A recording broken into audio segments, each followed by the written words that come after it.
So here we are with Tony and his home converted electric motorcycle, which looks pretty impressive. So just tell us in a few words, Tony, what encouraged you to convert a motorcycle?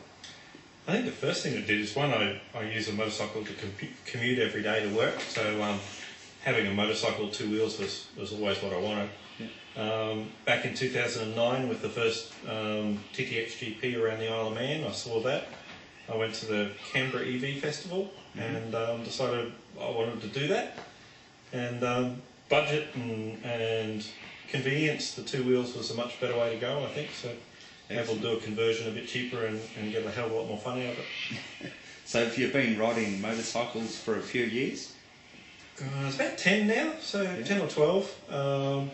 I'm on my third petrol bike. Only broke one of them, so I'm allowed to break two, I've been told, before I have to give it up. So when you were thinking of converting a motorcycle to electric, what made you go with lithium rather than the standard lead-acid battery? A couple of things. The lead-acid batteries, more than anything, their weight and their size was going to restrict me in whatever I did.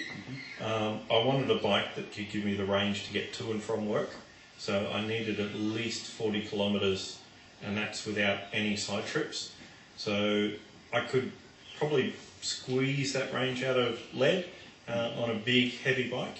The lithiums give me a range that should be about 70 k's, around about half the weight that I would have had for lead. And a lot more stable. The idea of sulfuric acid swashing around in a bike doesn't seem real good to me. Apparently you were saying it's currently not working up to power. Are you impressed with the way it handles at the moment? Yes and no. Look, the bike for its weight distribution handling is about 5 kilos heavier than the original bike. The weight's a little bit forward on it, but not too much to affect it. So handling wise it's brilliant. Stops well, goes well, turns well. The motor can handle a lot more current than it's currently getting delivered. The acceleration from a dead still is really good, but it should be pulling a little bit harder than what it is. So I mean, I don't expect it to be a race bike, but it should be pulling about as hard as a 300cc petrol. Okay. So you won't be left at the lights? No. The idea is to be faster than the cars most of the time. Yes. Or most of the cars all of the time. So at the moment there's a few things I can do with the motor and controller to try to get that working properly. But we have tested this motor to 12 newton meters continuous. So that's about 120, 125 amps into the motor continuously, and that's without the water cooling that the motor has. So when you finish this conversion on your motorbike, is your aim to plaster it with stickers to say, hey, look at me, I'm an electric motorbike, or just sort of blend in with the crowd? No, I do want it to stand out. So at the moment, the colour that it's sprayed is the same colour that the original Suzuki had as its mid-tone. The bike with all the side fairings onto it does look like a whacking great big dark canvas, and does look a little bit odd. I'm planning to put a logo on the side, derived from the Electric Vehicle Council. Have got a very, very groovy looking logo. So I'm going to request the permission to filter that and have that on the side. So it's not going to have...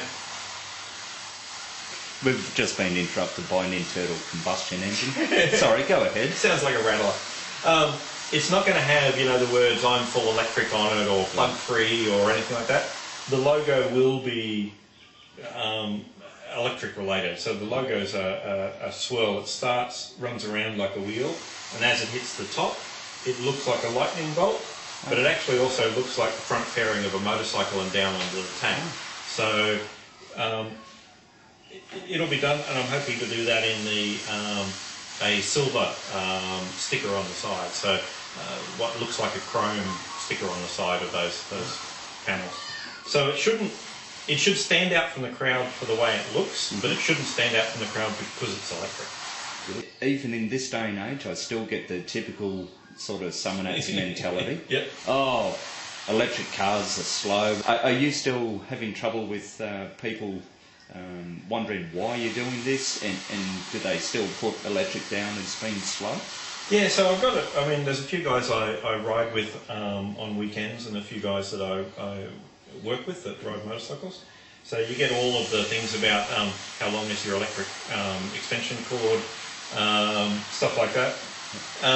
Most of the guys have come over and ridden the bike, either in this mode or in the previous test mode. Don't ask those questions anymore. They shut up instantly. Right. But I have other guys that don't believe a motorcycle's a motorcycle unless it's a Hayabusa or something like that. And no, it's not a Hayabusa.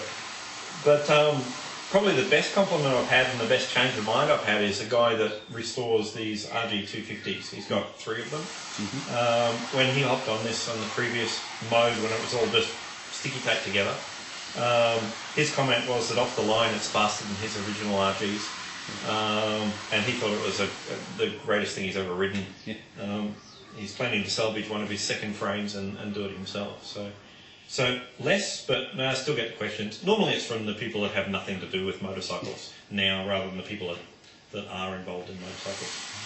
And I mean less now too, because the motorcycle guys are more aware with the racing that's going on, what they're doing and how well they're doing it. What was the hardest thing that you found in fabricating on the bike, and what would you do differently? Yeah, two interesting questions. So the hardest thing I think for any conversion, motorcycles especially, cars less so, is you're restricted to a layout that's designed for something totally different to what you're going with. So the hardest bit's fitting batteries into the frame, especially starting with a small frame like this, always going to be difficult.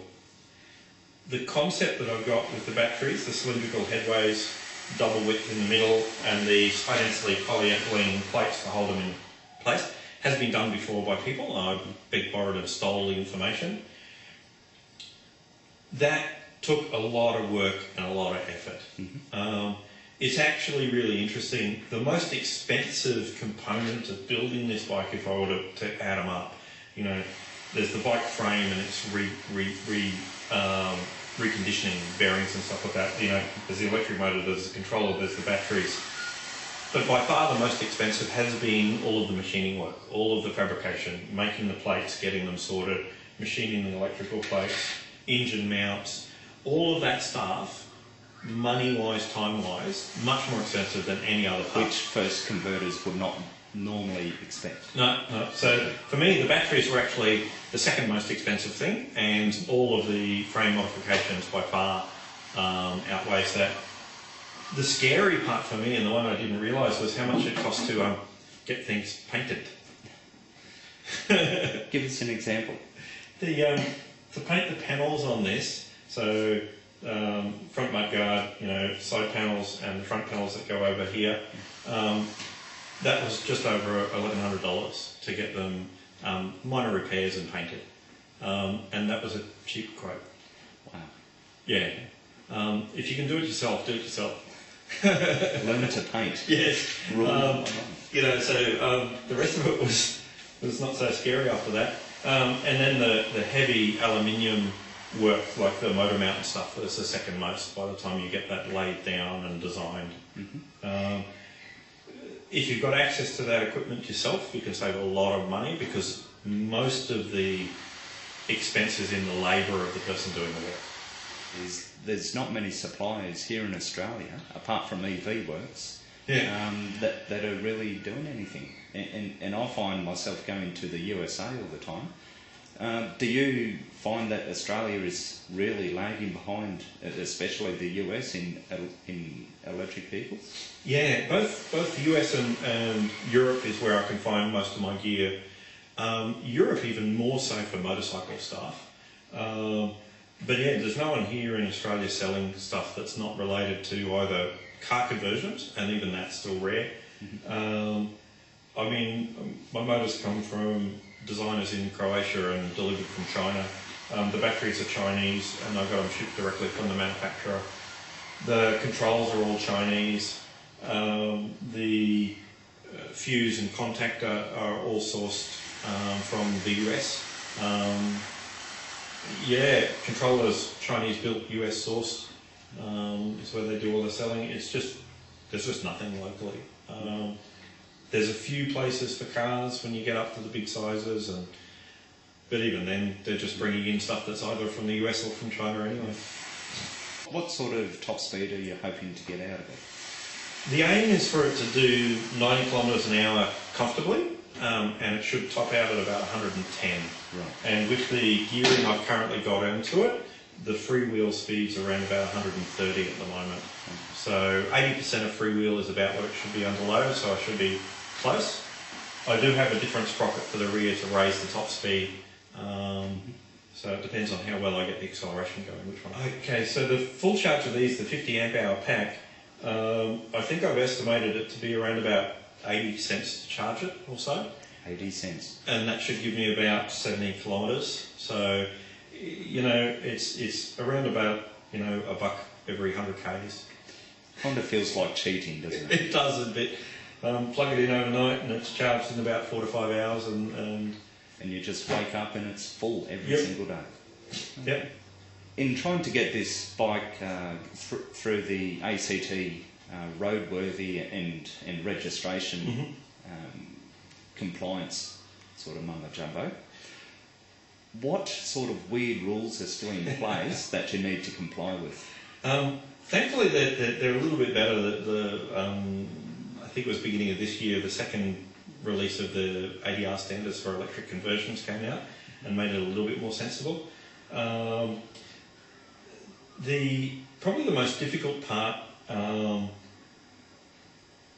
is the supposed crash worthiness of the battery mounts. So it's not so much that it's an old bike that I have to worry about other bits and pieces, but the description in the rules state that my battery pack's got to stay within the frame of the vehicle with a 20G forward impact. Now, how can they test that without actually destroying the yeah, bike? so they confirm it by mounting it in some way, but I actually don't know any motorcycle that survives a 20G forward impact with its frame intact, let alone anything connected to it. And to be honest, if I had a 20G forward impact, I don't think I'd care anymore. No, electrocution will be the least thing on your mind. Yeah, so there's a few funny things like that. My biggest issue I've still got to do, that the petrol bike compliance rules are around, is around chain guards. And I do have to be very careful about how I arrange the braking arrangement. So I found that I can't actually use a second lever brake. So I can't use a left-hand brake like a scooter. Because it's a motorcycle and not a scooter, I have to have a foot brake. So that's a bit unusual.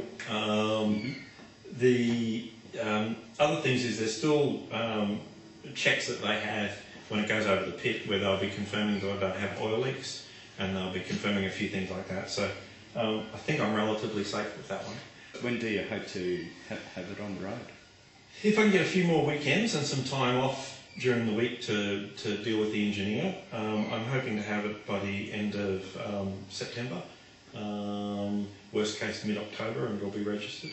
So the key part that needs to be done at the moment is none of the 12-volt wiring is in place. Okay. So there's a 12-volt fuse box, the auxiliary battery so I can run the flashes and all that kind of stuff, and the gauge setup. So all of those gauges have been wired in before and tested. It's just a matter of building the final 12-volt loom. I'm not reusing any of the wiring from the original bike for two reasons. One, it had lots of stuff that I didn't need, and two, the rats had eaten most of it. Oh, okay. It certainly looks like you've done a fantastic job, Tony. And I look forward to seeing the bike in action, legally, with mirrors, on the road. So, okay, yeah, thanks a lot for the interview, and we might just go outside and see if we can get some video of you going down the street. Cool, not a problem at all. Okay, this is Phil signing out.